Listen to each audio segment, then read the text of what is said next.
Hey everybody. All right, we're in the middle of chapter 10, which is basically our quadratic unit. We've seen so far a couple different ways to solve. I mean, in previous sections we saw the factoring, and then we saw square root property, and then completing the square. And so we have one more way to solve, and that is the quadratic formula.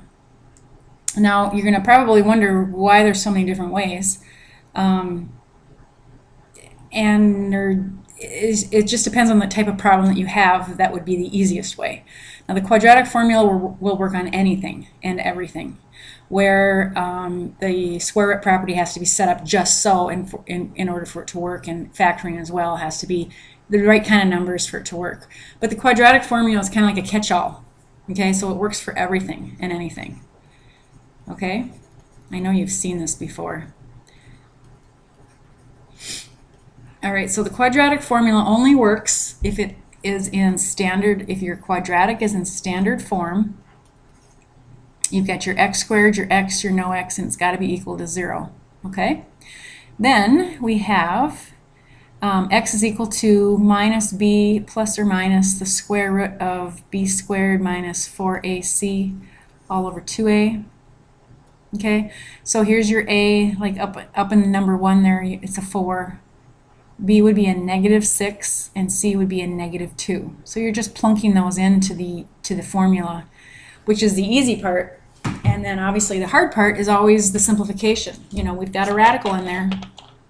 And so we again have to be very careful about all of our radical rules. We're going to have imaginary solutions. We have to be careful about that we have them in the a plus bi form. So really there's nothing new in this section other than we're just using a different starting spot than like completing the square or the square root method. So I'm just going to do a few of these. I've chosen 3 of these to do for you. 2, 5, and 6. And then 8 through 10 are a little different, so we'll get through all of those.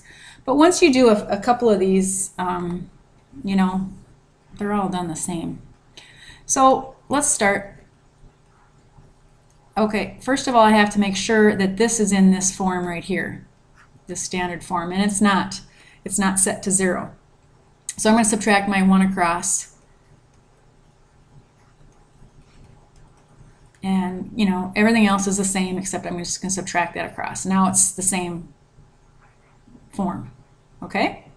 So now I have A is equal to 2, B is equal to -5, and C is equal to -1. Okay, 2 minus 5 minus 1. Now I'm just putting in this formula here. This is the piece that we're going to get the two answers from. Okay, remember this is a quadratic and it's crossing at 2 spots on the x-axis. Don't forget that graphical connection. This says to take the opposite sign of b, minus b. So if I have a -5 over here, I'm going to want to use a +5 here. Plus or minus the square root b squared, so I'm going to square b, minus 4 times a times c. I'm just picking off my values here, all over twice a. Okay? That's the easy part. That's putting it into this formula. Now, where does this formula, first of all, come from? Is if you take this equation and you complete the square, you get this.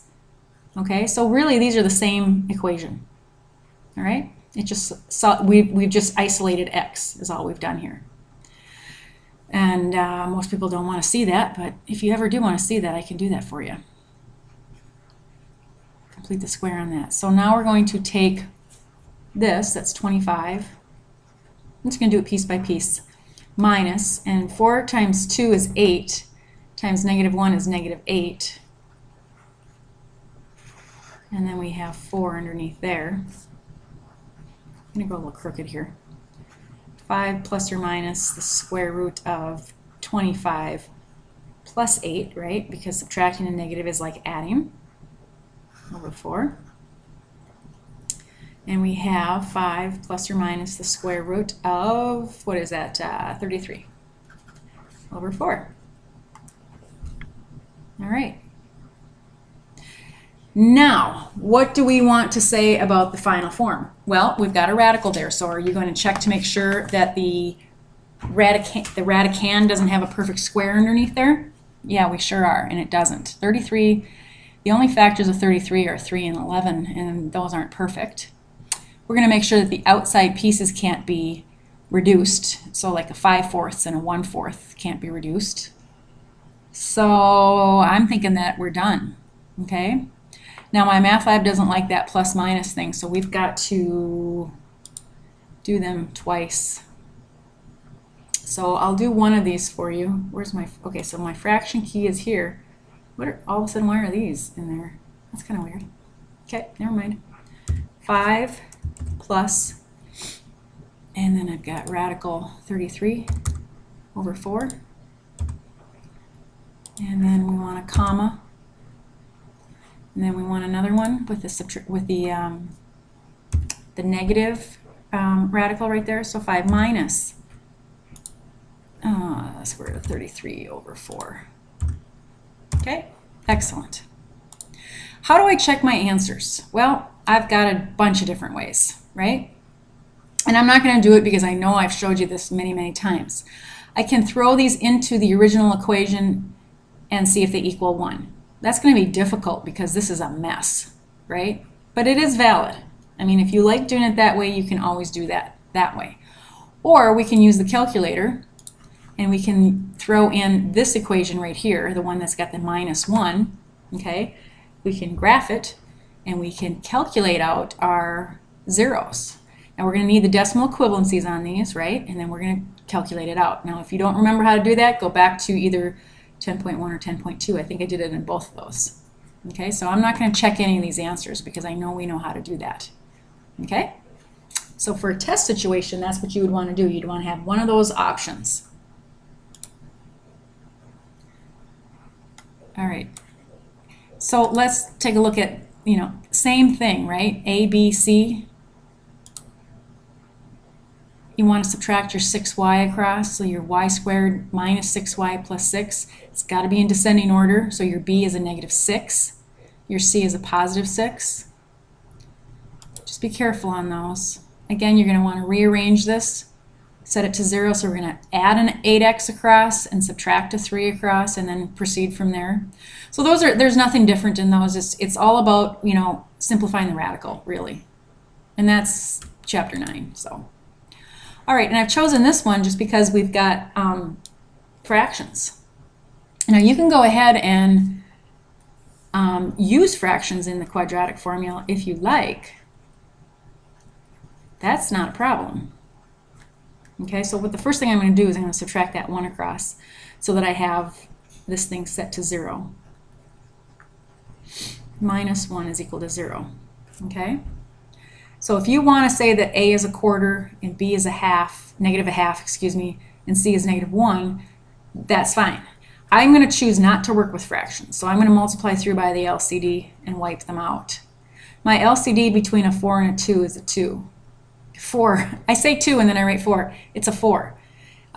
These both divide into 4 evenly. So if I multiplied each term by 4, if I do it to every single term, then I haven't changed it. I've just increased it 4 times proportionally. So I'm going to multiply each term by 4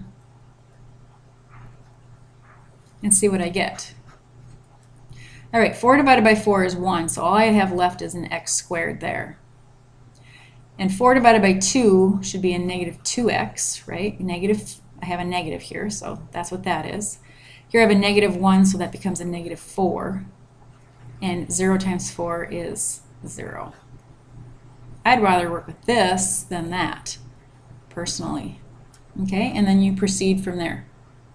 All right, so I don't even need to finish that one. I think we're good on that. I think the quadratic formula is really quite, I know you've done it before, and it's pretty straightforward. It's all about the radical, reducing the radical. Okay? What was my last one I was going to do? Okay, number 6. We also have the possibility for imaginary answers, right? We've seen that before even. So let's make sure that we get this one done, and then I think I'll leave you alone on that. All right, so here we have A is equal to 1, B is equal to -1, and C is equal to 9. All right, 1, -1, 9. I didn't have to, move anything over because it already was set to 0. All right, so now I'm going to throw it in the quadratic formula. Minus B, so I have a -1, so I want a +1. That means the opposite sign of whatever B is.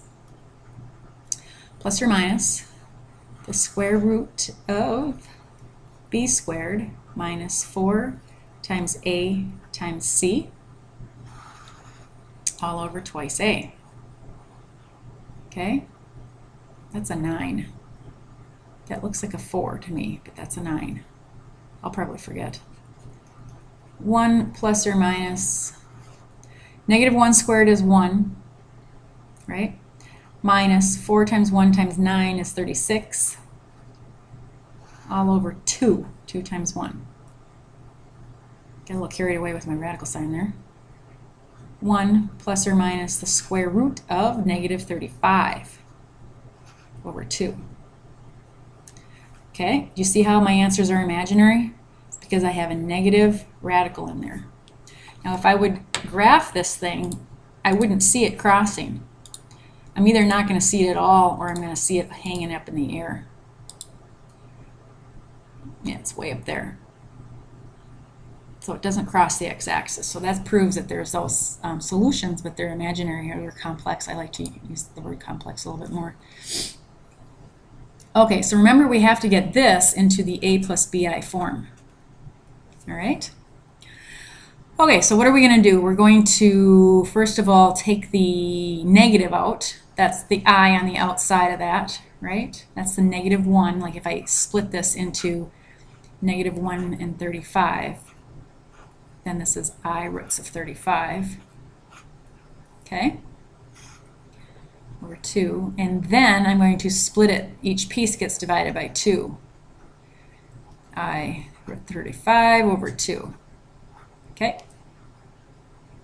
Here's my A. Here's my B. I have to look to see whether the 35 has anything perfect underneath it. I don't believe it does. 35 is 5 and 7, so no, it doesn't. So I think I'm done. Okay? So do you want me to get those in there? Maybe I should just show you how to do it just once. Also, we know that we can't check the answer through the calculator on these. There's nothing to check, right? So there's 1, and now I'm going to do the other one with the negative. Okay. Are you guys getting just to be like super proficient with entering in MyMathLab by now? For those of you that have been working with it for a while, you probably were a long time ago. It doesn't take long to get really good at entering your answers in here. And for those of you that this was new, I'm sure you've gotten really good by now. So, all right, so there's your imaginary answers. My suggestion for you on those is just to go back through here and just really double check your work, because you can't check it with a calculator. So that's my suggestion for you on that. All right. So 1 through 7 are all the same. Here's another one that are imaginary. We've got express complex numbers in terms of I. So again, when it says when it says that, you have to make sure that it's in the A plus BI form. All right. For this one, you'd want to get it. You'd want to get it set to 0 by distributing first. Okay. And there's your A, B, and C, 1, 4, and 7. You can't do that at all before you get it into the standard form. It's very critical that you put it in a standard form first. If you don't, your numbers are going to be off. It's going to make it look like C is -7 when it's really a +7, okay? All right, so these last pieces here. All right, so here we're supposed to use the discriminant to determine the number and types of solutions to the following equation. We're not actually supposed to solve it. Okay, it doesn't want the answers. It wants to know something about the formula. Well, let's take a look at what we got for what we know about quadratics, because we know quite a bit. All right. We know that if the quadratic looks like this, in general, you're going to have two solutions, right? And that's when the thing underneath the radical, okay, so let's get that out, minus b plus or minus the square root of b squared minus 4ac all over 2a.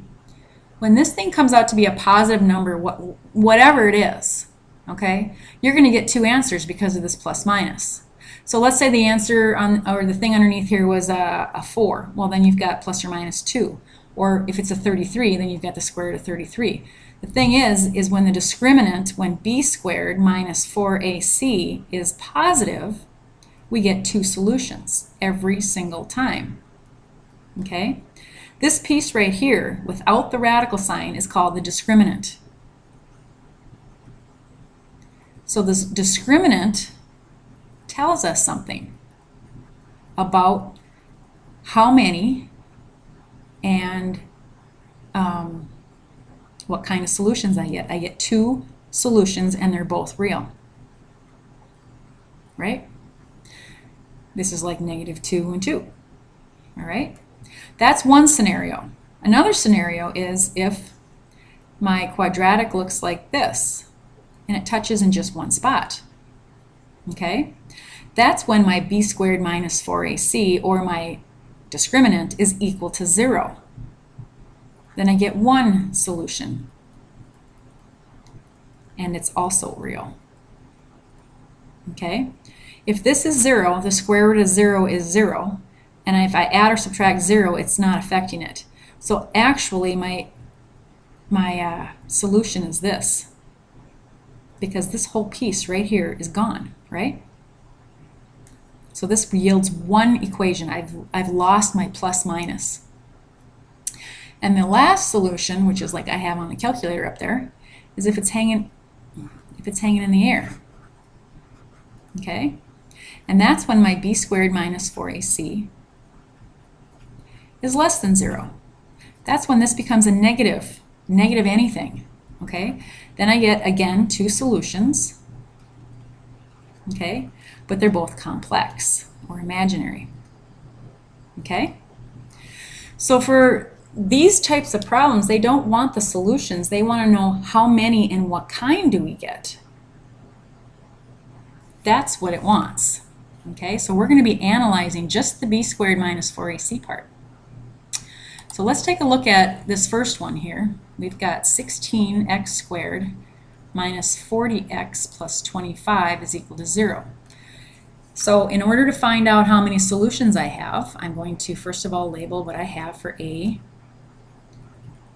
B, and C. And I'm just going to do the b squared minus 4ac. Okay? So b squared would be -40 squared minus 4 times 16 times 25, 4ac. Okay? So let's use the calculator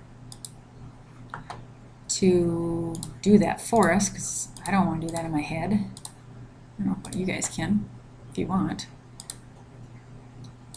4 times 16 times 25, right? It's 0. What does that tell us? It tells us that the graph is going to look like this. It's going to touch in one little spot. My solution is this, although it doesn't matter, but it is. And I get one only, and it's real because it touches. Okay? So what are my choices here? I better pull this down. 2 irrational, 2 non-real, 1 rational, or 2 rational. Well, what is this irrational and rational thing here when I said real? When I say real, I mean the real number system. Does that include rationals and irrationals? Yeah, it sure does. Okay? So I'm going to have one rational solution. It doesn't, rational means it's in the real number system. The key here is that I only have one. Okay? Let's take a look at that and see if we can't see what's going on. If we can see it, I have a feeling it's going to be way off because these numbers are huge. I don't know if the calculator will help us on this. I think we're going to be off the charts there. Nope, we aren't. Okay, do you see how it crosses just that once? Looks like it's at 1, doesn't it? It's not. That's not going to help us, but we can see that it's right there. 1. Good. Let's do another one. Okay, we're analyzing, again, just that piece of it, the b squared minus 4ac. So I have x squared minus 7x minus 5 is equal to 0. So now I have a is equal to 1, b is negative 7, and c is negative 5. All right. We want to look at this and see what we can find. We don't want to solve it, we just want to find how many and what type do we have. Alright, so we have b squared minus 4 times a times c. Okay? Again, be as lazy as you want. Be lazy like me. And let the calculator do the grunt work. Minus 4 times 1 times negative 5. Boy, I sure didn't have to put that 1 in there. 69, does it matter what it is? No. It matters if it's positive or negative. I've got a positive answer. It's above 0. So therefore I'm going to get 2 real solutions. Okay?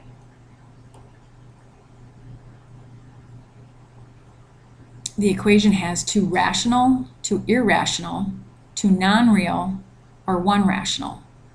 Well, it's got the 2, and they're going to be rational solutions, right? Remember, the rational piece of it. Oh, okay, gotcha. Not the square of an integer. The irrational number system is in there as well. Okay. All right, well, we better talk about that. All right, so before, when we had a square root of 4, that came out as a 2, or the square root of 25, that came out as a 5. The square root of 69, if you take a look at what it is here, it goes on and on and on and on. It's not a perfect square, so then we're going to say that it's irrational. Both the rationals and the irrationals are within the real number system. So they're trying to determine exactly what type.